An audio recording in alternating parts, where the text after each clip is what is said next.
Hello guys, कैसे हैं आप सब लोग। रिवेंज सीकर की एपिसोड 4 के साथ हाजिर हूँ। अभी तक जिसने मेरे चैनल को सब्सक्राइब नहीं किया हुआ, चैनल को सब्सक्राइब कर दे, वीडियो को लाइक और शेयर कर दे, शुक्रिया। तो लास्ट एपिसोड के एंड पे हमने देखा था मिंग के पास एक प्रिंसेस आती है और वो उसे चैलेंज करती है और कहती है चलो फिर हम दोनों फाइट करके देखते हैं कि हम में से कौन ज्यादा स्ट्रॉन्ग है। मैं तुम्हें दिखाती हूँ कि एक नोबल फैमिली की प्रिंसेस और एक आम लड़के में क्या फर्क होता है। मिंग भी उसके साथ फाइट करने के लिए रेडी हो जाता है, लेकिन प्रिंसेस बड़ी स्पीड के साथ उसके ऊपर अटैक करने के लिए आगे बढ़ती है। लेकिन प्रिंसेस जैसे ही उसे पंच मारने लगती है, मिंग बड़ी स्पीड के साथ सामने से गायब होकर पीछे की तरफ हट जाता है क्योंकि वो अपने फ्लैश टैप को यूज कर रहा है। प्रिंसेस भी ये देखकर बहुत ज्यादा हैरान हो जाती है और कहती है तुमने अभी कौन से फ्लैश टैप को यूज किया था, तुम्हारी ये वाली टेक्निक तो मेरी टेक्निक से भी ज्यादा फास्ट है। मिंग उसी वक्त जंप करते हुए उसके ऊपर अटैक करता है, लेकिन प्रिंसेस भी जल्दी से साइड पर हट जाती है। जबकि उसी वक्त आसमान में बादलों के ऊपर दिखाते हैं दो एल्डर्स खड़े होते हैं। ये दोनों ही आर्मी के कमांडर्स हैं जिन्हें यहाँ पर प्रिंसेस के ऊपर नजर रखने के लिए भेजा गया है। एक का नाम कमांडर सन होता है और एक का नाम कमांडर जू होता है। वो दोनों ही ऊपर खड़े ये सारी फाइट देख रहे होते हैं। कमांडर जू कमांडर सन से कहते हैं कमांडर सन, आपको इस लड़के को देखकर क्या लगता है? ये लड़का तो वाकई में बहुत ज्यादा खास है। इसकी फ्लैश टाइप की टेक्निक काफी ज्यादा तेज है और ऊपर से इसके पास जो की गैदरिंग है वो भी काफी ज्यादा स्ट्रॉन्ग लग रही है। क्या तुम्हें लगता है कि ये सारी टेक्निक्स इसने यहाँ पर इस छोटे से शहर में रहकर सीखी होंगी?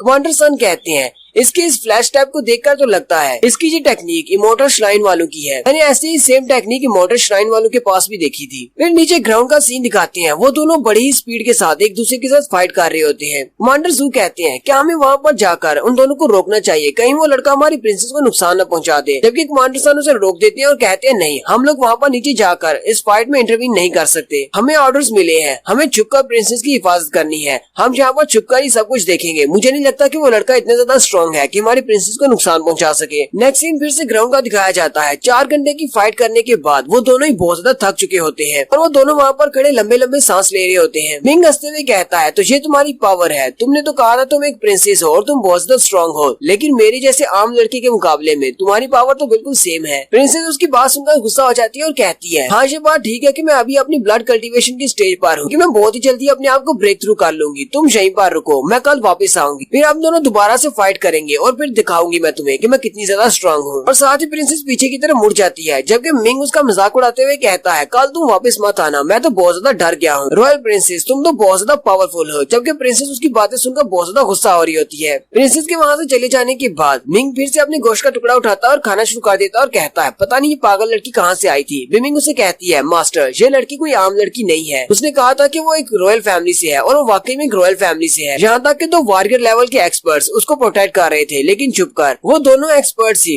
मार्शल आर्ट्स डोमिनेटर लेवल पर थे। मिंग उसकी बात सुनते ही बहुत ज्यादा घबरा जाता है और कहता है मार्शल आर्ट्स डोमिनेटर लेवल कहाँ पर है वो, मुझे यहाँ पर कोई भी दिखाई क्यों नहीं दे रहा। मिंग उसे कहती है मास्टर आपको परेशान होने की जरूरत नहीं है, वो दोनों ही एक्सपर्ट्स ऊपर बादलों में छुपे हुए हैं, तुम उनको देख नहीं सकते। वो दोनों इस लड़की को प्रोटेक्ट करने के लिए वहाँ पर है, लेकिन तुम्हें परेशान होने की जरूरत नहीं है, जब तक मैं यहाँ पर हूँ कोई तुम्हें नुकसान नहीं पहुँचा सकता। मिंग कहता है आखिर वो लड़की थी कौन? मैं पिछले काफी दिनों से अपने आप को कल्टीवेट करने की कोशिश कर रहा हूँ। हालांकि हम दोनों की कल्टीवेशन की पावर बिल्कुल सेम थी, लेकिन फिर भी वो लड़की मुझसे ज्यादा स्ट्रॉन्ग थी, मैं उसको हरा क्यों नहीं पाया? मिंग कहती है मुझे उस भिखारी की मेमोरीज में से कुछ मिला है, मुझे लगता है कि ये लड़की एक वाकई में एक रॉयल प्रिंसेस है। इस लड़की ने कहा था कि इसकी रेजिंग फायर फुटवर्क तुम्हारे फ्लैश टैप से ज्यादा तेज नहीं है। तो रेजिंग फायर फुटवर्क इस स्पेशल टेक्निक को तो रोज फिंच डायनेस्टी वाले यूज करते हैं। मुझे लगता है कि वो लड़की रोज फिंच डायनेस्टी की प्रिंसेस होगी। मिंग उसकी बात सुनने के बाद कहता है इसलिए तो वो लड़की मुझे बार बार एक काम सा लड़का कह रही थी, इसका मतलब वो वाकई में एक प्रिंसेस है। साथ ही मिंग हल्का सा मुस्कुराता है और कहता है चलो जो भी हो, चाहे वो प्रिंसेस हो या ना हो, जैसे ही वो वापस आएगी मैं उसके साथ फिर से फाइट करूंगा और मैं उसे दिखा दूंगा कि एक आम इंसान भी उसके मुकाबले में फाइट कर सकता है, वो कोई हास नहीं है। मिंग अपने पास एक और स्क्रोल निकालती है और कहती है मेरे पास एक और 8 ग्रेड की स्पेशल स्किल है, तुम इसको भी मास्टर कर सकते हो। इस स्पेशल टेक्निक का नाम बिलो फिस्ट है। तुम जल्दी से इसको प्रैक्टिस करना स्टार्ट करो। अगर तुम्हारी बॉडी को कुछ होता है तो मैं साथ ही तुम्हारी बॉडी को हील कर दूंगी और तुम्हारी बहुत ज्यादा हेल्प करूंगी। मिंग जल्दी से उस स्क्रोल को खोल लेता है और कहता है चलो फिर ठीक है, इस टेक्निक को सीखते हैं। साथ ही मिंग उस टेक्निक के बारे में पढ़ने के बाद उस टेक्निक को सीखना स्टार्ट करता है। उसी के बाद एक केव के अंदर दिखाते हैं, वो प्रिंसेस एक केव के अंदर चली जाती है और काफी ज्यादा गुस्से में होती है। प्रिंसेस कहती है उस लड़के की हिम्मत कैसे हुई मेरे सामने इस तरह पेश आने की, उसे लगता है कि मुझसे ज्यादा स्ट्रॉन्ग है। प्रिंसेस कहती है तुम बस मेरा इंतजार करो, कल जब मैं तुमसे फाइट करने के लिए आऊंगी तो मैं पहले से बहुत ज्यादा स्ट्रॉन्ग हो जाऊंगी। प्रिंसेस इतनी ज्यादा गुस्से में होती है कि वो वहीं पर बैठकर अपनी बॉडी को कल्टीवेट करना स्टार्ट करती है और कहती है मुझे आज ही ब्रेक थ्रू करना है और वहीं पर पर बैठकर अपने आप को ब्रेक थ्रू करना स्टार्ट कर देती है। दोनों ही कमांडर जो देखकर बहुत ज्यादा हैरान हो जाते हैं और कहते हैं हमारी छोटी प्रिंसेस वहाँ पर बैठकर अपनी बॉडी को ब्रेक थ्रू करने वाली है। लगता है कि उस लड़के ने इसके ऊपर बहुत ज्यादा असर किया है, अब बहुत ही जल्दी ये एक लेवल 1 की वॉरियर बन जाएगी। मास्टर जू कहते हैं हमारी प्रिंसेस बहुत ज्यादा स्पेशल है, रोजफिंच डायनेस्टी में पिछले 500 साल में ऐसी कोई भी प्रिंसेस नहीं देखी। हमारी प्रिंसेस उस लड़के से बहुत ज्यादा मुतासिर हुई है और ये लड़के को हराना चाहती है। इसी वजह से ये अपनी बॉडी को कल्टीवेट करके अपनी स्ट्रेंथ को इंक्रीज कर रही है ताकि कल को जाकर उस लड़के को हरा सके। नेक्स्ट सीन अगले दिन का होता है। मिंग और वो प्रिंसेस दोनों ही आमने सामने होते हैं। प्रिंसेस मिंग से कहती है आज मैं तुम्हें एक नया सबक सिखाने वाली हूँ, देखते हैं आज तुम मेरी स्ट्रेंथ के सामने कैसे टिक पाते हो। मिंग आगे से हंसना शुरू कर देता है और कहता है तुम मुझे यहाँ पर सबक सिखाने के लिए आई हो, मुझे तो लगता है जैसे तुम मुझसे सबक सीखने के लिए आई हो। प्रिंसेस बड़ी स्पीड के साथ उस पर अटैक करने के लिए आगे बढ़ती है, जबकि मिंग भी अपनी पावर्स को रिलीज करते हुए उसके ऊपर अटैक करता है। दोनों ही अपने अपने पंचेस को टकराते हैं और दोनों की पावर तकरीबन सेम होती है। प्रिंसेस भी ये देखकर बहुत ज्यादा हैरान होती है और कहती है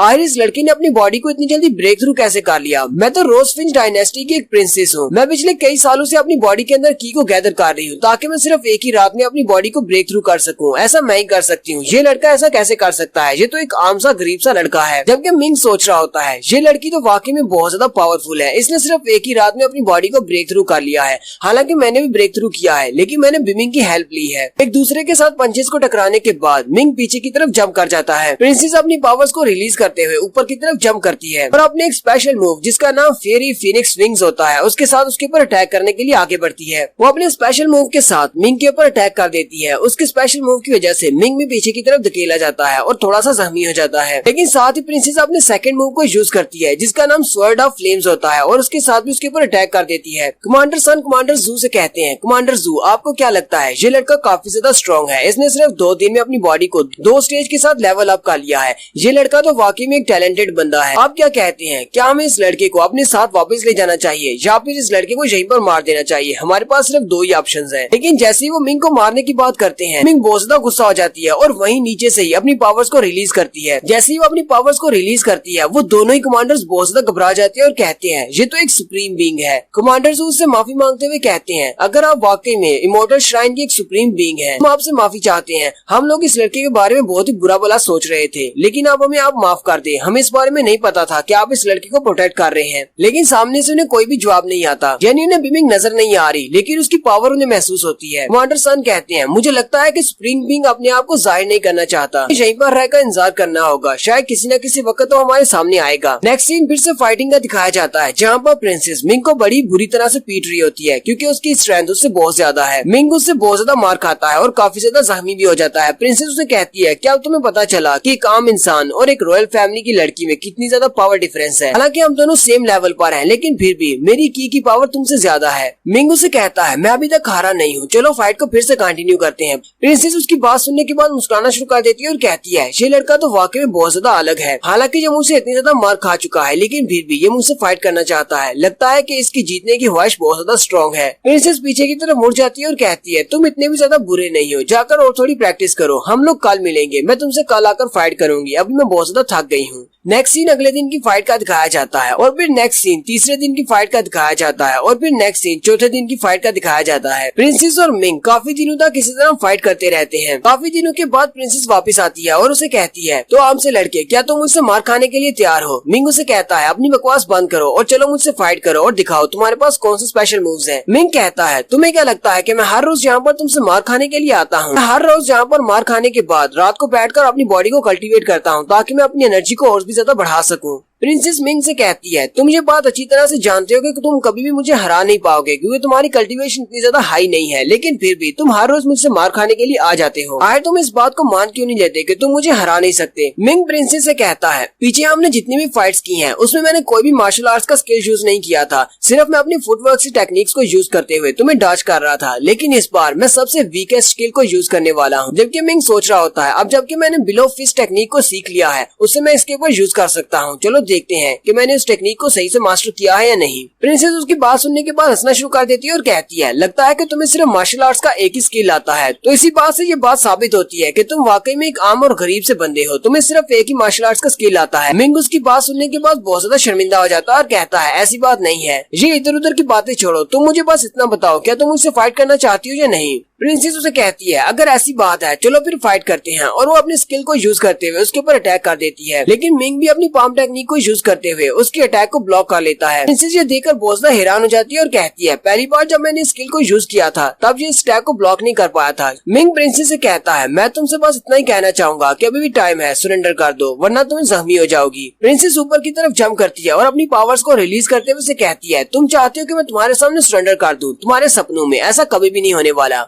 मिंग भी अपनी बिलो फिस्ट टेक्निक को रेडी करता है और उसे पंच मारने के लिए रेडी होता है और अपनी पावर्स को रिलीज करते हुए कहता है चलो फिर ठीक है, अगर तुम अपनी मर्जी से सरेंडर नहीं करती तो मेरी इस टेक्निक को देखने के बाद तुम जरूर सरेंडर करोगी। प्रिंसेस उसकी की पावर को रिलीज होते हुए देखकर कहती है इसकी की पावर तो बहुत ज्यादा बढ़ चुकी है, लगता है कि ये अपनी फुल स्ट्रेंथ को यूज करने वाला है, मुझे भी अपनी फुल पावर को यूज करना पड़ेगा। और वो भी अपनी फुल पावर को यूज करते हुए उस पर अटैक करने के लिए आगे बढ़ती है और वो दोनों ही अटैक करने के लिए आमने सामने होते हैं। तो अब नेक्स्ट एपिसोड में देखेंगे प्रिंसेस की पावर ज्यादा पावरफुल है या फिर मिंग की बिलो फिस्ट टेक्निक ज्यादा पावरफुल है। एपिसोड की एक्सप्लेनेशन अच्छी लगी हो तो कमेंट करके जरूर बताइएगा। चैनल को सब्सक्राइब कर दे, वीडियो को लाइक और शेयर कर दे। शुक्रिया।